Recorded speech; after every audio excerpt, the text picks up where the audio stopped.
Bonsoir et à tous, et bienvenue sur Maurice Flash Info. Nous ouvrons ce journal avec le dossier brûlant de l'enquête judiciaire sur la mort de Steve Juliette. Un dossier qui semble s'enliser dans les couloirs du tribunal de Pamplemousse. Alors que la famille de cet habitant de Cité Sainte-Claire attend désespérément la vérité sur les circonstances de son décès en janvier 2023, la reprise des auditions hier a été marquée par une absence de taille, celle du docteur Sudesh Kumar Gangada.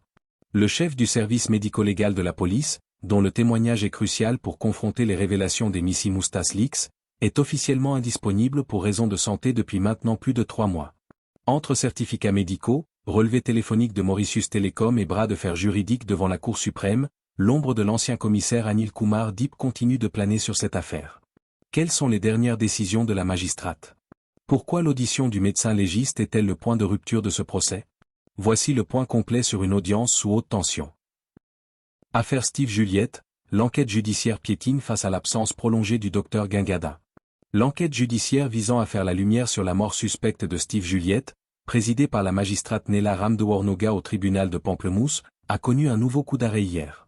Au cœur des débats, l'incapacité persistante du témoin clé, le docteur Sudesh Kumar Gangada, à se présenter à la barre, prolongeant ainsi une attente qui dure depuis plusieurs mois. Un témoin clé aux abonnés absents pour raison de santé.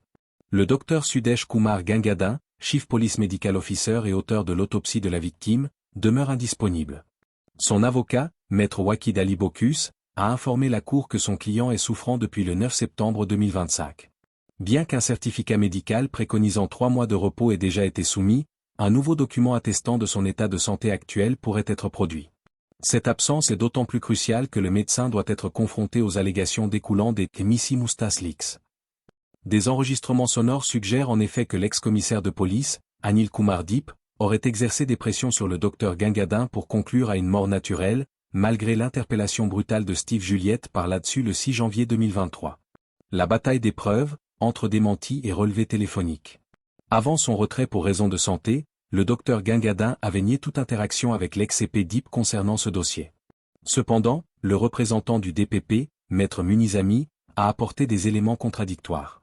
Contradiction technique. Un appel aurait été émis du portable du médecin vers celui d'Anil Kumar Deep le matin même du décès.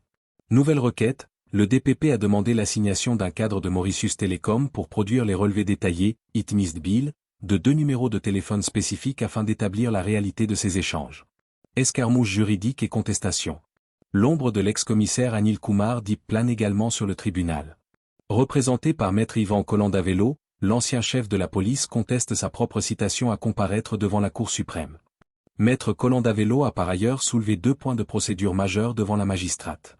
Le manque de communication par le DPP des transcriptions des séances précédentes. L'accès au jugement rendu le 19 septembre 2025, qui déclarait les bandes sonores de Missi Moustas, irrecevables dans le cadre de cette enquête. La réaction de la famille et les prochaines étapes. À la sortie de l'audience, Maître Rama Valédan, représentant la famille de Steve Juliette, a exprimé sa volonté d'intervenir plus activement.